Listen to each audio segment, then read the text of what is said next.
Bienvenidos una vez más. Hoy nos empezamos llamando Irreverente, Charlas de la Noche.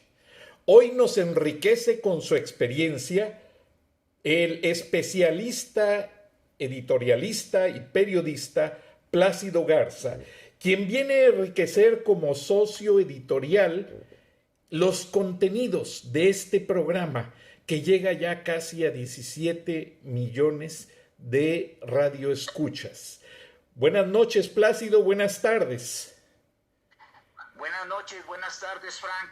Pues aquí estamos muy entusiasmados, estoy muy entusiasmado por formar parte de este programa que llega a tantos millones de personas, y para abrir fuego como debe de ser, voy a invitar a nuestros radioescuchas a que escuchen el siguiente audio para que se den cuenta la forma en la que se está manejando el tema del COVID-19 en México. Buenas noches, doctores. Bianca Aguirre de Notimex. Quisiera saber, pues, ¿por qué hay tanto contraste en la zona fronteriza Estados Unidos-México en cuanto a los contagios? Y es que, por ejemplo, se ve un mapa circulando en el que en California, por ejemplo, hay 3.944 contagios, mientras en Tijuana solamente hay 10 y en Baja California hay 20. Otro ejemplo es Arizona, 508, y Sonora son 7. Quisiera saber si esto se debe a la falta de pruebas del COVID por realizar. ¿Qué está pasando? Hay un muro que los divide. La movilidad no es lo mismo al interior de la ciudad de San Diego que entre San Diego y Tijuana. No se puede comparar. Pero esto no quiere decir que después no tengamos un brote en estos lugares, que el porcentaje de población lo vayamos a tener. Hasta el momento no se ha presentado, pero el muro está haciendo esos efectos. ¿Cuáles son los requisitos para que las personas tengan acceso a esta incapacidad? Tener los síntomas relacionados con coronavirus. Toda persona que tenga fiebre, cefalea, ¿cuáles son las otras? Y tos, y alguno de los otros síntomas, le damos la incapacidad. Realmente me quedo un poco perplejo, Plácido. ¿Qué piensas al respecto? Bueno, como nos habremos dado cuenta, en esa conferencia que ocurrió hace 2 días en la Ciudad de México, el doctor Víctor Hugo Borja, que es director de prestaciones médicas del Seguro Social, a una pregunta expresa de la reportera Bianca Aguirre, que trabaja en la agencia oficial Notimex del gobierno federal, que por cierto dirige nuestra mutua amiga San Juana Martínez. La respuesta que da ese especialista deja asombrados a mucha gente, porque por un lado reconoce que el estado de California tiene en este momento 3.944 casos detectados del COVID-19, mientras que en Baja California, que es el estado mexicano que colinda con el norteamericano, solamente reporta 20. Y al ahondar sobre esta estadística nos damos cuenta de que Arizona reporta 508 casos del coronavirus, y el estado mexicano que colinda con Arizona, que es Sonora, solamente 7. En los números oficiales no coinciden esas estadísticas. Y entonces, a una pregunta más directa todavía de la misma reportera, respecto a la razón por la cual hay esa diferencia tan notoria entre los números de contagiados en Estados Unidos y en México, el doctor Víctor Hugo Borja dice que es porque entre ambos países hay un muro. Hazme el favor. Él dice que la razón por la cual hay tanta diferencia entre estas estadísticas es el muro que divide a los dos países, lo cual en primer lugar no es es cierto, porque el muro no llega a Sonora, son otro tipo de colindancias las que limitan a un país con el otro. No se diga en Tamaulipas. Entonces, al doctor Borja se le olvida un detalle. El tránsito de gente de los Estados Unidos hacia México es libre, Frank. De hecho, en este momento, tú lo sabes, yo estoy saliendo a la frontera precisamente para verificar en carne propia esto que te digo, porque hemos recibido miles de reportes de personas que dicen que las autoridades migratorias de México están dejando pasar sin ningún requisito, sin ninguna medida de protección, sin ninguna detección de las que existen en el mundo, a todas las personas que vienen de Estados Unidos hacia México. O sea, están pasando sin freno alguno. Y todos sabemos que en este momento los números oficiales de Estados Unidos rebasan por mucho a los de México, aún con las dudas que tenemos respecto a la veracidad de nuestras autoridades.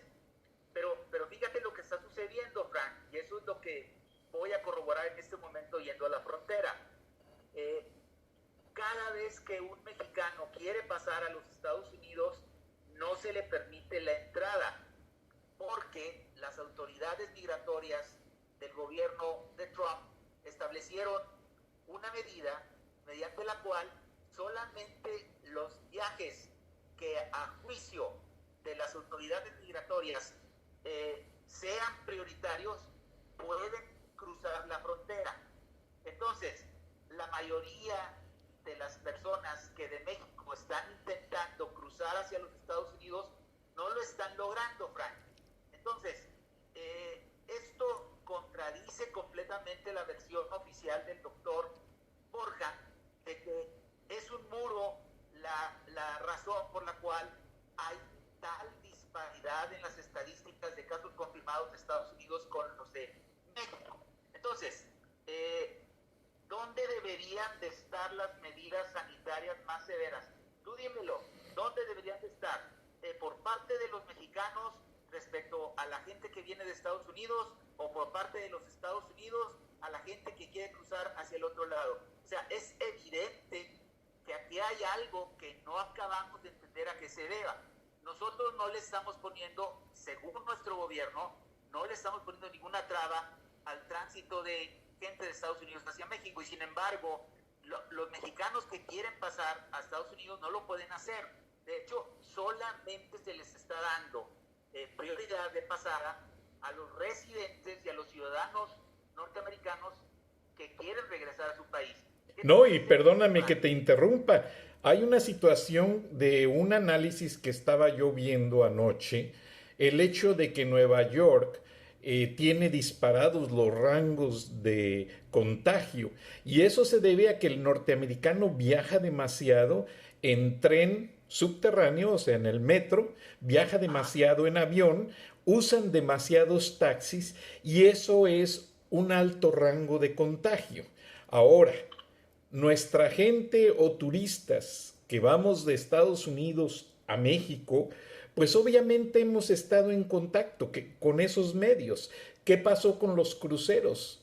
Los cruceros los atrancaron, por así decirlo, en mar abierto para evitar que el contagio continuara, y fue hasta después de que tomaron medidas, pero pensaron, y toda la atención de las autoridades sanitarias se enfocó en ese crucero Princess que venía de México precisamente, y se centró en otro crucero que estaba varado en Japón, pero ignoraron completamente líneas aéreas, trenes subterráneos, taxis, todos esos medios que tienen manijas, puertas, agarraderas, pasamanos, que la gente los toca 10,000 veces al día y son una fuente alta de contagio, especialmente que el virus pasa más tiempo en los metales, es donde más tiempo se queda impregnado, por así decirlo. Entonces, con lo que estás mencionando, me quedo completamente, pues, pensando en que ojalá y no nos pase la experiencia italiana. Y ya ha habido muchas alertas de los mismos italianos hacia el gobierno mexicano. ¿Qué reacción ha habido en ese aspecto, Plácido? Pues lo que yo te puedo reportar, Frank, es que hay todavía un caos informativo, porque esta muestra que acabo de darte de las declaraciones del funcionario del Seguro Social nos revelan a nosotros que o nos están diciendo mentiras respecto a la cantidad de casos confirmados en México respecto a los de Estados Unidos. Imagínate, Baja California 20 y California 3.944, no checa, o nos están mintiendo en eso, o resulta que México tiene una tecnología que no tienen ni los países más desarrollados del mundo para contener la epidemia, lo cual es bastante risible. Entonces, la contestación a tu muy atinado comentario, Frank, yo la centraría en la fallida intervención que tuvo el presidente López Obrador en la reunión, llamémoslo virtual, que se dio del grupo de los 20 países más desarrollados del mundo y los que están en vías de desarrollo. Ahí yo no quiero saber cómo le hicieron los traductores de Vladimir Putin para poderle traducir lo que López Obrador dijo de que en México nos hace fuerte la resistencia social, la resistencia ancestral que hemos tenido históricamente.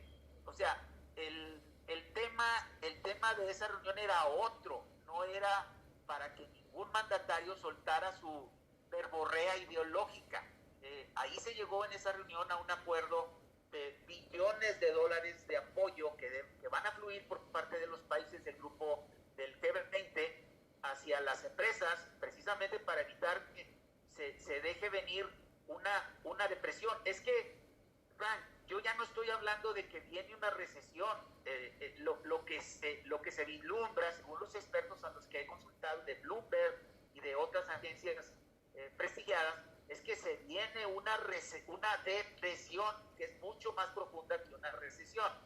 Entonces, para tratar de paliar eso, pues el grupo de los 20 está poniendo a disposición de las empresas billones de dólares precisamente para que puedan solventar esta crisis que ahorita es sanitaria, pero que se va a volver una crisis económica. Entonces, la respuesta a tu comentario, yo diría, no tenemos ninguna certidumbre respecto a los datos que está generando el gobierno mexicano.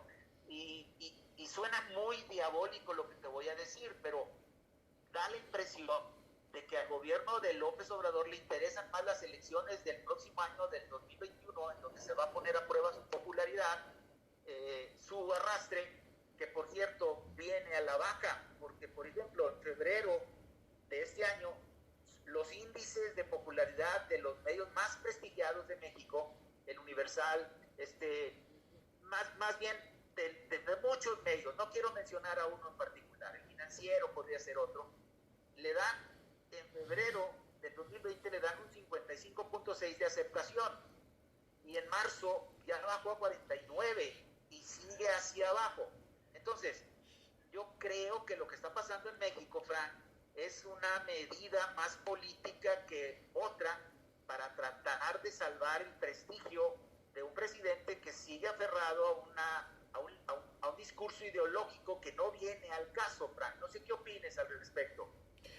Pues yo lo único que te puedo decir en este momento así fresquecito es que escuché cuando estaba hablando el médico que pusiste en el audio y no se acordaba de los datos. Le consultó al que estaba cercano a él, que tampoco le dio toda la información.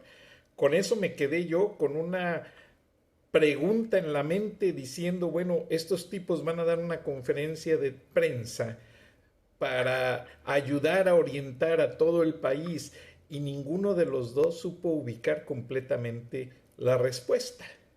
Y no solamente eso, Frank, si habrás notado que el doctor Borja, cuando se le pregunta cuáles son los factores que van a determinar que el gobierno federal otorgue un beneficio económico a las personas que están contagiadas, dice, bueno, a los que tengan cefalea, y luego voltea a ver a la persona que tiene a su lado y dice, ¿cuáles son los otros síntomas? Y dice, no puede ser, es un doctor. Exacto, eso es a lo que me refiero. O sea, no supo ubicar la contingencia del problema. Y eso pues realmente me dejó completamente cegado, por así decirlo. Así. Entonces, imagínate cómo estamos los mexicanos. Es impresionante la falta de capacidad que tiene el gobierno de López Obrador para manejar una contingencia sanitaria en estos momentos. No es concebible que en un asunto tan serio, en un asunto tan delicado, que ya no estamos hablando de seguridad, como que a los mexicanos se nos está olvidando en este momento el grave problema de la inseguridad que tenemos en México, los feminicidios y todo lo que va, porque ya cobró mayor relevancia el tema del virus. Pero es impresionante la falta de capacidad de un médico que es, fíjate nada más, es director de prestaciones médicas del Seguro Social, que no se sepa cuáles son los síntomas de una persona afectada por el virus. O sea, él dijo cefalea y el otro le dice tos.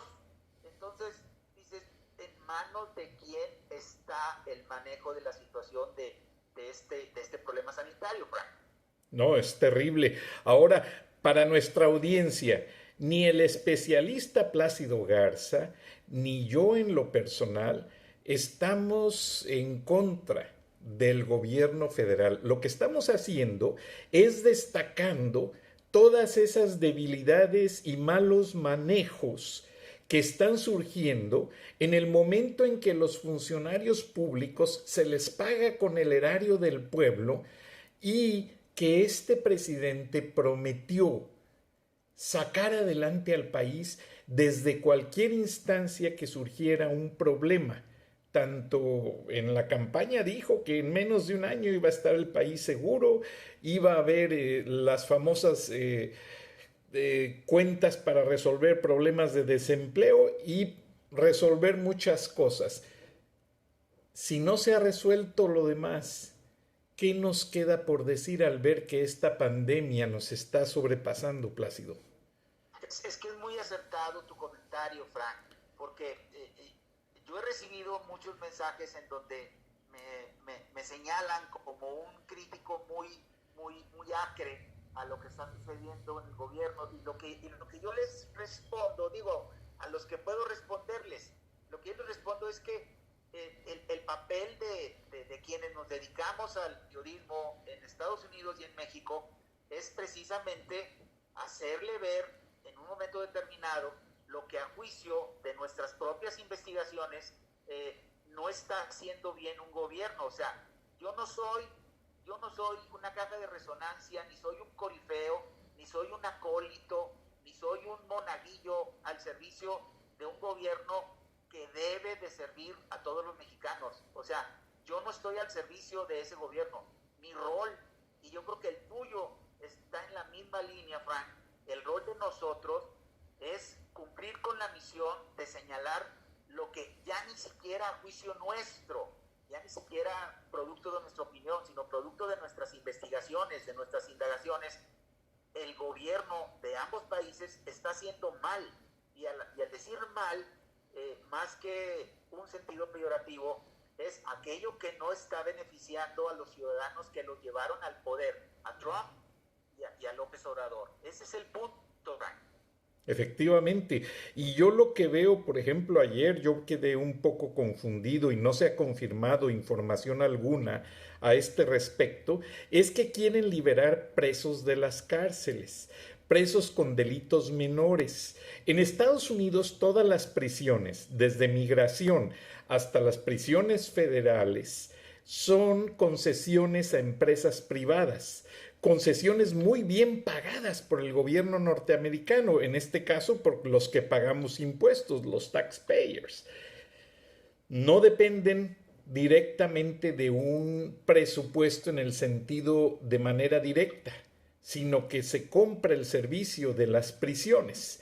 Pero yo realmente me quedé un poco confundido y hasta te consulté, porque ya el hecho de que se empiece a liberar gente de las prisiones, ¿qué va a pasar? Si liberan a la gente de las prisiones de inmigración en la frontera, ¿los pasan a México? ¿Qué va a pasar con todo esto, Plácido? ¿Y qué está pasando con los cinturones de las caravanas migrantes en la zona fronteriza mexicana? Bueno, es un hecho, Frank, que el gobierno norteamericano ya quintuplicó el número de deportados que estaban en sus centros de confinamiento en los Estados Unidos, tú lo sabes, en la frontera, principalmente en la frontera de Tamaulipas con Texas. Ya los migrantes que estaban de alguna forma esperando el procedimiento para ver si el gobierno de Estados Unidos los aceptaba, ya fue abortado por instrucciones del presidente Trump y los está regresando a México.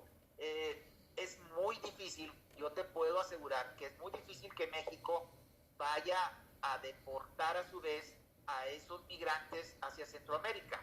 Yo no lo creo por el discurso paternalista, populista, demagógico del presidente López Obrador. Pero fíjate lo que está sucediendo.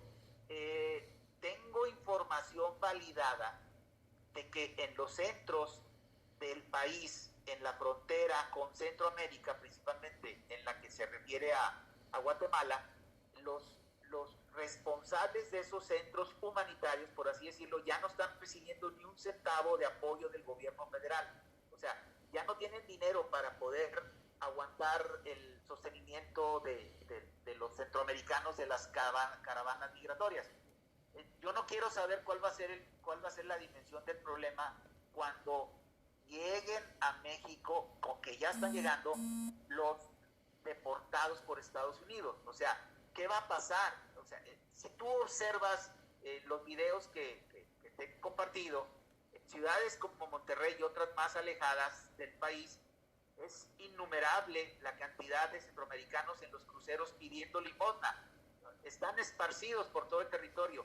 Entonces, yo no creo que el gobierno mexicano los vaya a mandar a Centroamérica, no lo creo. Y ese es un factor que complica el tema sanitario, Frank, porque si tenemos dudas de cómo está manejando el gobierno mexicano la información y la atención de los casos de coronavirus, imagínate lo que va a pasar alrededor de este tema. Sí, completamente. Completamente, y no sé de qué manera lo estén manejando. Ahora, yo me quedo con una duda y te lo pido de tarea para la próxima edición del programa, en el sentido de que San Juana Martínez dijo que jamás el presidente o la presidencia de la República le han llamado para pedirle cierta línea editorial o coartar el contenido de las informaciones que maneja Notimex. Yo quisiera ver, después de que esta reportera hizo tal pregunta, de qué manera la maneja la agencia al público, a los medios. Eso sería muy interesante. Sí, es muy buen punto para desmenuzarlo en el próximo programa. Estoy completamente de acuerdo, pero te voy a dar un avance que puede ligar este programa con el próximo, mi Frank, porque veo que estamos ya casi sobre el tiempo. Fíjate lo que va a suceder. Ese video que se volvió audio, que pasamos al inicio del programa, no me llegó por parte de la agencia de noticias Notimex. Ese video me llegó por parte de un corresponsal que yo tengo en la Ciudad de México. Hasta este momento de la charla que estoy teniendo contigo, no hay ningún reporte de Notimex al respecto. Yo creo que eso te está dando una idea de qué está pasando también con el tema del manejo de información. Yo no tengo ningún problema en decir lo siguiente, mi Frank. He recibido muchas presiones respecto al contenido de mis artículos que se publican todos los días. Este programa es una gran oportunidad para poder ventilar precisamente temas que en México ya están siendo de alguna forma coartados por parte del sistema. Entonces, yo celebro la iniciación de esta mancuerna que estamos haciendo, de esta sociedad editorial, como bien le llamas, y le auguro mucho éxito porque va a servir para unir a dos comunidades que están hermanadas, Frank, dos comunidades que están hermanadas mucho más allá de las fronteras y de los gobernantes que tienen en este momento el poder. Completamente, estamos hermanados por el idioma, de manera consanguínea y hasta porque toda la gente manda remesas a México, a sus familias, hermanos, padres, tíos, abuelos, y de alguna manera hay una influencia recíproca, directa e indirectamente.